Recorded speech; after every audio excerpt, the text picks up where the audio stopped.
एक सुबह राजू और सोनिया आपस में लड़ाई कर रहे थे क्योंकि राजू ने सोनिया की गुड़िया तोड़ दी थी। रोते रोते वो अपने पापा के पास गई और नई गुड़िया लाने के लिए जिद करने लगी। बेटी की जिद सुनकर राकेश यानी कि सोनिया के पापा ने उसे समझाया कि पिछले साल बारिश ना होने के कारण तरबूज की फसल अच्छी नहीं हुई है, जिसकी वजह से पैसों की बहुत दिक्कत है। इस बार जब अच्छी फसल होगी और उसकी बिक्री करके जब पैसे मिलेंगे तो वो सोनिया के लिए गुड़िया पक्का खरीद लाएंगे। सोनिया अपने पापा की बात सुनकर खुश हो गई।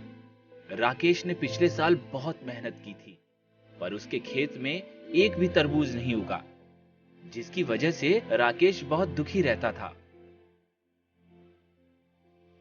हर दिन वो अपनी बीवी और बच्चों को चावल और अचार खिलाता था।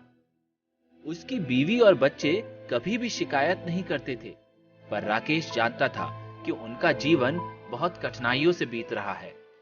कुछ महीनों के बाद जब बारिश हुई तो राकेश के खेत में बहुत अच्छे तरबूज हुए। पूरे परिवार ने मिलकर सारे तरबूज के फसल को काटकर इकट्ठा किया।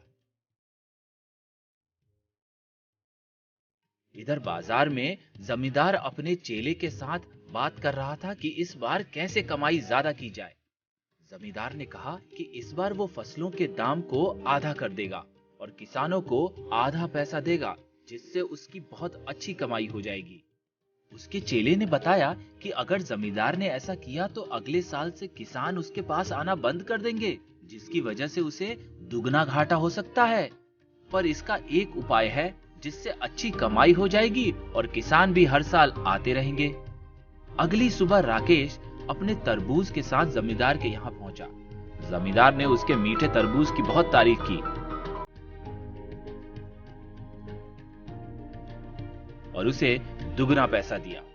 जमींदार ने राकेश से कहा कि इन तरबूजों से बहुत अच्छी कमाई होती है, इसलिए तुम्हें 35,000 की जगह 70,000 मिलेंगे। राकेश ने भगवान और जमींदार को धन्यवाद कहा। उसे अपनी किस्मत पर भरोसा ही नहीं हो रहा था। वहां से निकलते ही राकेश एक दुकान पर गया और अपने बेटियों के लिए खिलौने खरीदे और अपनी पत्नी के लिए एक साड़ी। फिर वो बस स्टैंड की तरफ जाने लगा।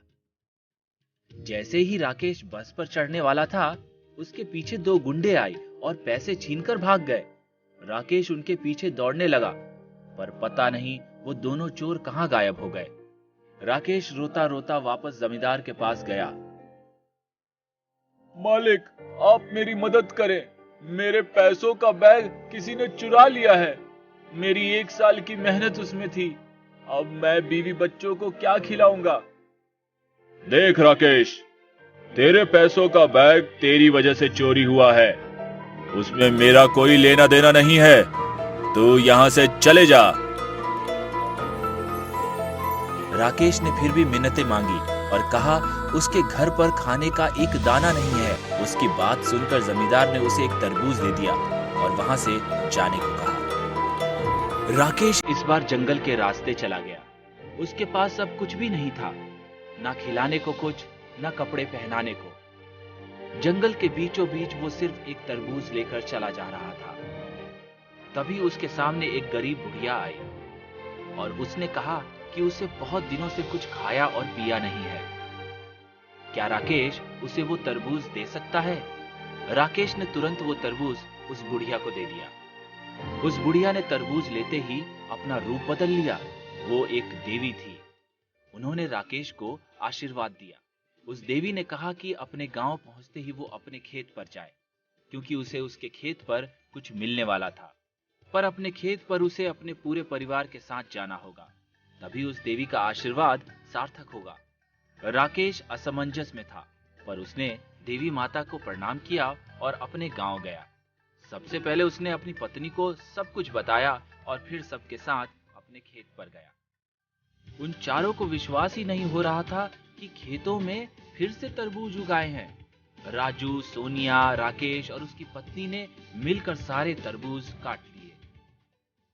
तभी राजू ने अपने पिता से कहा कि क्या वो लोग एक जादुई तरबूज काट कर खा सकते हैं, जिससे सुनने के बाद राकेश की बीवी ने तुरंत एक तरबूज काटा। तरबूज काटने के बाद उन्हें अपनी आंखों पर यकीन ही नहीं हुआ। उन्होंने धीरे धीरे पूरे खेत के तरबूजों को बीचों बीच काट दिया। हर तरबूज के अंदर 5-5 सोने के सिक्के मिले, जिसे देखकर पूरा परिवार खुश हो गया। कटे हुए तरबूज को उन्होंने गांव वालों में बांट दिया। गरीब राकेश की अच्छी जिंदगी की खबर जमींदार तक पहुंच गई थी। राकेश काफी अमीर हो गया और गांव वालों की मदद मुफ्त में करता था। अगले साल फसल होते ही जमींदार अपने चेले के साथ राकेश के खेत में पहुंचा और उसकी कच्ची फसल को आधी रात में ही काटने लगा। जैसे ही उन्होंने तरबूज काटना शुरू किया, उसके अंदर से सांप निकला, जिसने जमींदार और उसके चेले को काट लिया। दोनों वहीं बेहोश हो गए। जब सुबह राकेश ने अपने खेतों में दोनों को बेहोश देखा तो शोर मचाकर गांव वालों को बुलाया। गांव वाले समझ गए कि दोनों चोरी करने के लिए आए थे। उस दिन के बाद से राकेश ने बाजार में अपनी फसलों की मंडी लगा दी और गांव के सारे किसान उसके पास ही फसल बेचने आने लगे।